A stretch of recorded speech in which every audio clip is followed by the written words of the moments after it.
தேசம் இரவு செய்திகள். தேசம் செய்திகள் உங்களுக்காக கொண்டு வருவது மோக்ஷானா.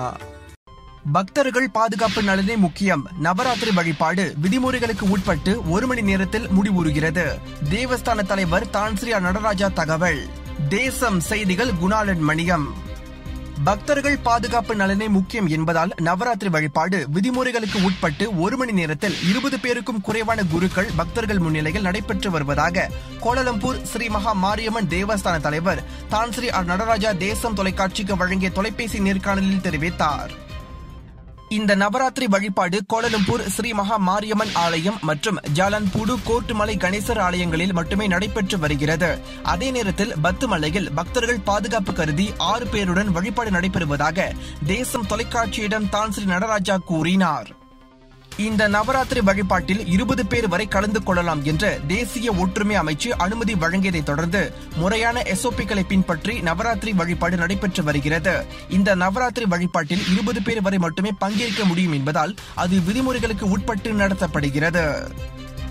நவராத்திரி வழிபாட்டிற்கு தேசிய பாதுகாப்பு மன்றம் அனுமதி வழங்கியிருந்தாலும் தேவஸ்தானம் பக்தர்கள் பாதுகாப்புக்கு முக்கியத்துவம் வழங்கி வருவதால் பக்தர்கள் அழைக்கப்படவில்லை. எங்களுக்கு பண்டிகை முக்கியமல்ல, பக்தர்கள் உயிர் பாதுகாப்பு எங்களுக்கு மிகவும் முக்கியம். பக்தர்கள் எப்போதும் பாதுகாப்பாக முகக்கவசம் அணிந்திருப்பதோடு சானிடைசர் எனப்படும் கை தூய்மையையும் பயன்படுத்த வேண்டும் என்று தான்ஸ்ரீ நடராஜா கேட்டுக் கொண்டார். இந்த நவராத்திரி வழிபாடு கோலாலம்பூர் ஸ்ரீ மகா மாரியம்மன் தேவஸ்தானத்திற்கு உட்பட்ட ஸ்ரீ மகா மாரியம்மன் மற்றும் கோட்டுமலை கணேசர் ஆலயங்களில் மட்டும் மாலை 6:30 மணி தொடங்கி இரவு 7:30 மணி வரையில் குருக்கள் பக்தர்கள் என்று 20 பேர் முன்னிலையில் நடைபெற்று வருவதாக தான்ஸ்ரீ நடராஜா சொன்னார். கோலாலம்பூர் ஸ்ரீ மகா மாரியம்மன் தேவஸ்தான தலைவர் தான்ஸ்ரீ நடராஜா தேசிய ஒற்றுமை அமைச்சுக்கு கடிதம் எழுதியதை தொடர்ந்து நவராத்திரி வழிபாட்டிற்கு அனுமதி வழங்கப்பட்டுள்ளது என்பது குறிப்பிடத்தக்கது. கோவிட்-19 உச்சத்தை எட்டியது. இன்று 865 சம்பவங்கள் பதிவு. சுகாதாரத்துறை தலைமை இயக்குநர் அதிர்ச்சி தகவல். கோவிட்-19 நோய் தொற்று பரவல் சம்பவம் தொடர்ந்து உச்சத்தை எட்டி வருகிறது. இன்று 865 நேர்வுகள் ஏற்பட்டுள்ளது. இன்று பதிவான சம்பவங்களுள் 858 சம்பவங்கள் உள்நாட்டினரை உட்படுத்தியதாகும். இன்று 7 வெளிநாட்டினர் நேர்வுகள் ஏற்பட்டுள்ளது. இதனால் நாட்டில் மொத்த எண்ணிக்கையாக 21,363 கோவிட்-19 சம்பவங்கள் பதிவு செய்யப்பட்டுள்ளது. மேலும் நாட்டில் இன்று 455 பேர் குணமடைந்து வீடு திரும்ப அனுமதிக்கப்பட்டுள்ளனர். இதனால் மொத்தம் 13,717 பேர் குணமடைந்துள்ளனர். நாட்டில் இன்று 3 மரணங்கள் பதிவாகிய நிலையில் மரண எண்ணிக்கை 190 அதிகரித்தது என்பது குறிப்பிடத்தக்கது. உடல் ஆரோக்கியத்திற்கு கருமஞ்சள் மூலிகையை பயன்படுத்துங்கள். உடல் ஆரோக்கியத்திற்கு கருமஞ்சள் மூலிகை தினமும் பயன்படுத்துங்கள். நீரிழிவு நோயாளிகள் உடலில் சீனியின் அளவை கட்டுப்படுத்தும் சிறந்த மூலிகை கருமஞ்சள். மேலும் புற்றுநோய், ஆஸ்துமா, மூட்டுவலி, கை கால் வலிப்பு, மைக்ரேன் எனப்படும் தலைவலி, கொழுப்பு, பக்கவாதம், நோய் எதிர்ப்பு சக்தியை அதிகரித்தல், இரத்த அழுத்தம் உள்ளிட்ட பல்வேறு பிரச்சனைகளுக்கு இந்த கருமஞ்சள் சிறந்தது. இந்த கருமஞ்சள் மூலிகையை இளம் கிழங்காக வாங்கி மெல்லிய துண்டுகளாக நறுக்கி அதனை வெயிலில் உலர வைத்து மிக்சியில் அரைத்து பவுடராக்கி அதனை தினமும் காலையில் வெறும் வயிற்றில் ஒரு சிட்டிகை தண்ணீரில் கலந்து குடிப்பதன் வழி நல்ல பலன் கிடைக்கும். கேரளாவிலிருந்து தெரிவிக்கப்படும் இந்த அசல் கருமஞ்சள் மூலிகை எங்களிடம் கிடைக்கும். இந்த அசல் கருமஞ்சள் வெளிர் நீல வண்ணத்தில் அமைந்திருக்கும். அசல் கருமஞ்சள் செடியும் எங்களிடம் கிடைக்கும். நமது முன்னோர்கள் பயன்படுத்திய கருமஞ்சள் மூலிகையை பயன்படுத்தி உடல் ஆரோக்கியத்தை பேணுங்கள். இன்றே உங்களுக்கு தேவையான கருமஞ்சள் மூலிகைக்கு முன்பதிவு செய்யுங்கள். தொடர்புக்கு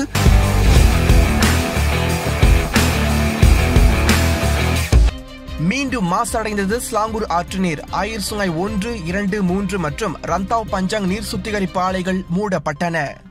ஸ்லாங்கூர் மாநிலத்தில் உள்ள சுங்காய் ஸ்லாங்கூர் ஆற்று நீர் மாசடைந்ததை அடுத்து ஆயிர் சுங்காய் 1, 2, 3 மற்றும் ரந்தாவ் பஞ்சாங் நீர் சுத்திகரிப்பு ஆலைகள் பணிகள் நிறுத்தப்பட்டு மூடப்பட்டன. இதனால் திட்டமிடப்படாத நீர் விநியோக தடை ஏற்பட்டுள்ளது. பிட்டாலிங், கில்லான், ஷா அலாம், கோலஸ்லாங்கூர், ஊலுஸ்லாங்கூர் போன்ற பகுதிகள் பாதிக்கப்பட்டுள்ளது. சுமார் 12 லட்சம் பேர் பாதிக்கப்பட்டிருப்பதோடு 1100க்கும் மேற்பட்ட பகுதிகள் நீர் விநியோக தடையை எதிர்நோக்கியுள்ளன.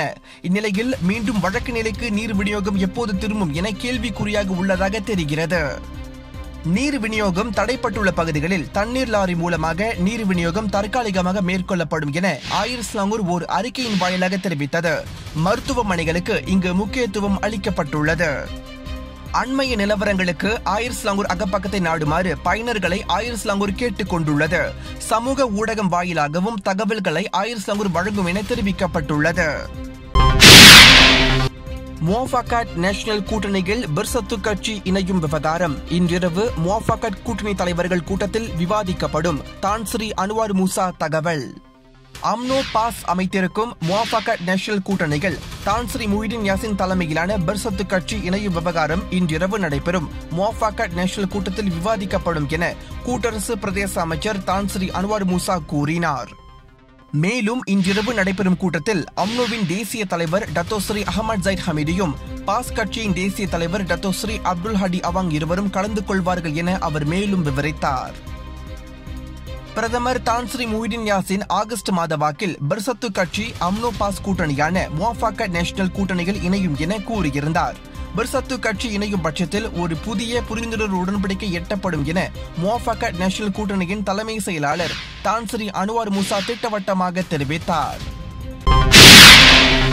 ஸ்லாங்கூர், புத்ராஜயா, கோலாலம்பூர் மற்றும் சபாவில் உள்ள ஆலயங்களில் குருக்கள், ஆலய நிர்வாகத்தினர் உட்பட 60 மட்டுமே அனுமதி. பொதுமக்களுக்கு அனுமதி இல்லை. மலேசிய இந்து சங்கம் நினைவுறுத்தல். நிபந்தனைகளுக்கு உட்பட்ட நடமாட்ட கட்டுப்பாட்டு உத்தரவு பிறப்பிக்கப்பட்டுள்ள ஸ்லாங்கூர், புத்ராஜயா, கோலாலம்பூர் மற்றும் சபா ஆகிய இடங்களில் உள்ள ஆலயங்களுக்கு குருக்கள், ஆலய நிர்வாகத்தினர் உட்பட 6 பேருக்கு மட்டுமே அனுமதி வழங்கப்பட்டுள்ளதாக மலேசிய இந்து சங்கம் நினைவுறுத்தியுள்ளது.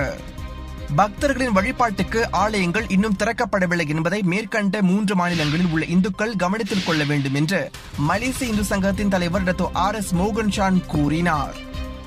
அரசாங்கம் அண்மையில் கட்டுப்பாட்டு உத்தரவு பிறப்பிக்கப்பட்ட பகுதியில் உள்ள அனைத்து ஆலயங்களிலும் நவராத்திரி விழாவை ஒட்டி 20 பேர் கலந்து கொள்ளலாம் எனும் செய்தி வெளிவந்தது உண்மையல்ல. மாறாக ஒற்றுமைத்துறை அமைச்சு ஸ்ரீ மகா மாரியம்மன் தேவஸ்தானத்தின் கீழ் இயங்கும் தூண் HS ஸ்ரீ மகா மாரியம்மன் ஆலயத்திற்கும் கோட்டுமலை ஸ்ரீ கணேசன் ஆலயத்திற்கும் மட்டுமே 20 பக்தர்கள் கலந்து கொள்ள அனுமதி வழங்கியிருந்தது. தற்போதைய கணிக்க இயலாத சூழ்நிலையும் பொதுமக்கள் மற்றும் பக்தர்களின் பாதுகாப்பை உறுதி செய்ய வேண்டும் என்பதற்காகவே மலேசிய இந்து சங்கம் அரசாங்கத்திடம் மற்ற ஆலயங்களிலும் பக்தர்கள் கலந்து கொள்ள அனுமதி கோராமல் இருந்தது. நாட்டில் COVID-19 தொற்றினால் பாதிக்கப்பட்டவர்களின் எண்ணிக்கை அதிவேகமாக அதிகரித்து வருகிறது. புதிதாக பல தொற்று மையங்களும் அடையாளம் காணப்பட்டு வருகின்றன. இதற்கு முன்னர் மற்ற வழிபாட்டு தலங்களிலும் தொற்று அடையாளம் காணப்பட்ட சம்பவங்கள் நிகழ்ந்துள்ளன. இந்நிலையில் இக்காலகட்டத்தில் குறிப்பாக நவராத்திரி விழா காலத்தில் ஆலயங்கள் பொதுமக்களுக்கு திறக்கப்பட்டால் கூட்டத்தை கட்டுப்படுத்த இயலாத சூழ்நிலை ஏற்படலாம். இதற்கு முன்னர் புரட்டாசி விரதங்களின் போது ஆலயங்களில் நிர்ணயிக்கப்பட்ட எண்ணிக்கை காட்டிலும் அதிக அளவில் பக்தர்கள் கூடியிருந்தனர். எனவே நமது ஆலயங்களில் தொற்று சம்பவங்கள் ஏற்படாமல் இருக்கவும் 20 பேருக்கு அனுமதி எனில் யாரை அனுமதிப்பது என்பதில் குழப்பமும் மனக்கஷ்டமும் ஏற்படாமல் இருக்கவும் குறிப்பாக பக்தர்களின் நன்மையை கருதியே அனுமதி கேட்டு இம்முறை விண்ணப்பம் செய்யப்படவில்லை. ஸ்லாங்கூர், கோலாலம்பூர், புத்ராஜயா மற்றும் சபா ஆகிய மாநிலங்களில் இந்துக்கள் சூழலை அறிந்து தங்கள் இல்லத்திலேயே நவராத்திரி பிரார்த்தனைகளை மேற்கொண்டு வருகின்றனர். உத்தரவு பிறப்பிக்கப்படாத மாநிலங்களில் நவராத்திரி விழா மிதமான அளவில் கொண்டாடப்பட்டு வருவது மகிழ்ச்சி அளிக்கிறது.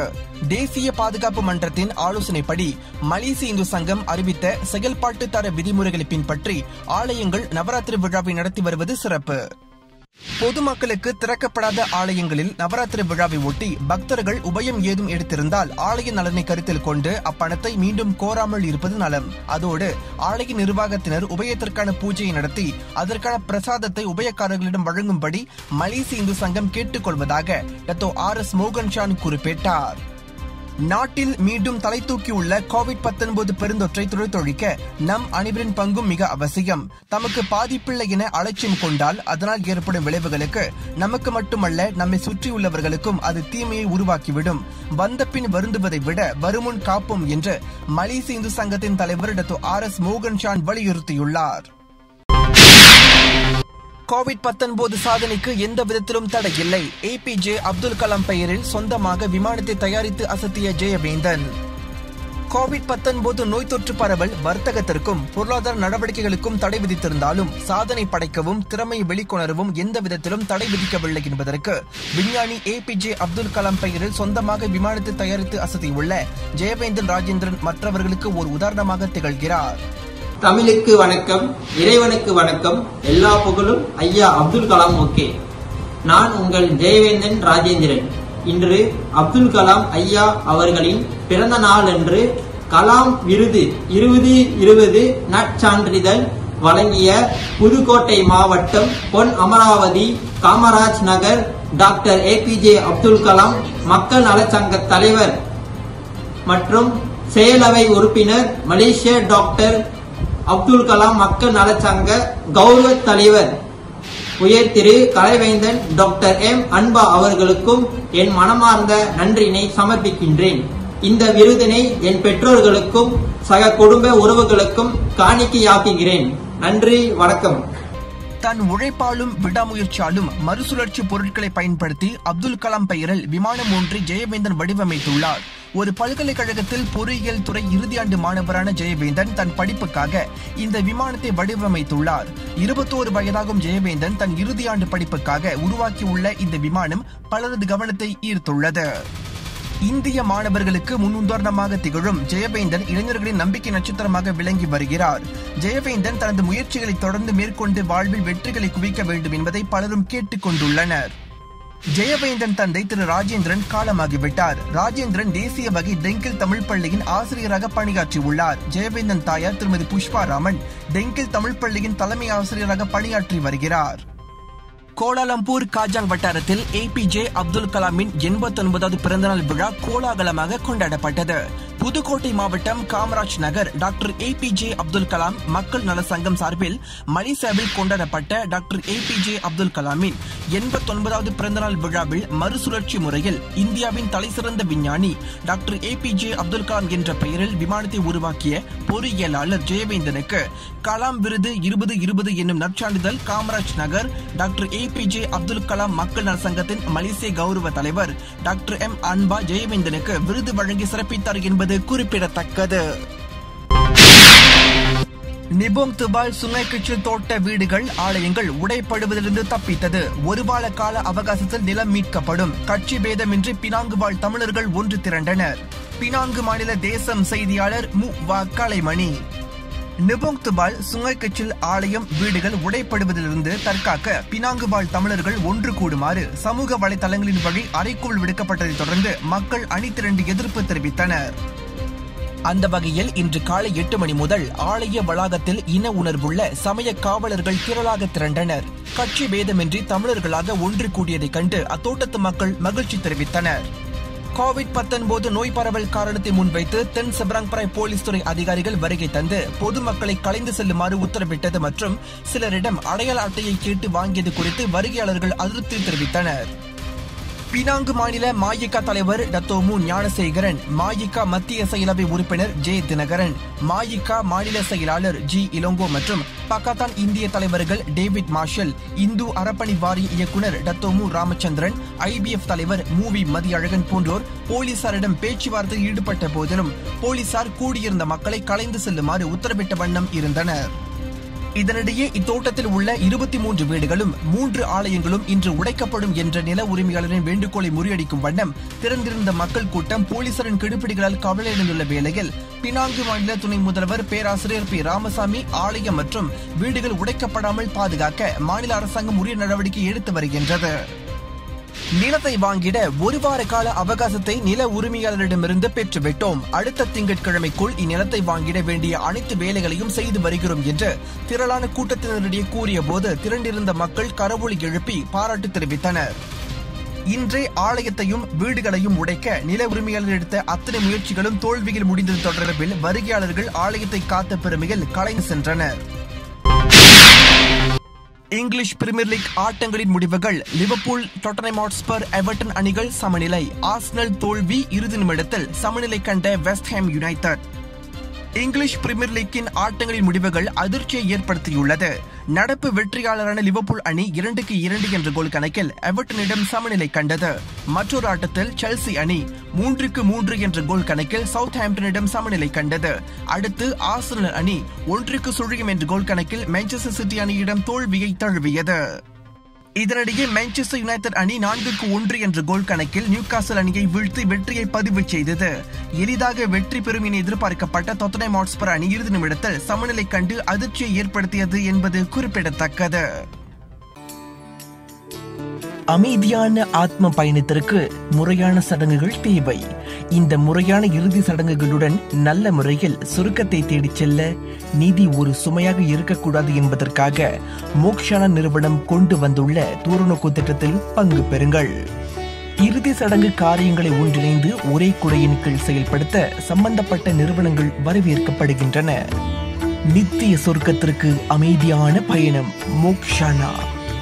Mokshana விவரிமன் சேவைசஸ் centre in Berhad. மேல் விவரங்களுக்கு www.mokshana.com.my இணையத்தை வலம் வரலாம். தொடர்புக்கு 03-806914444.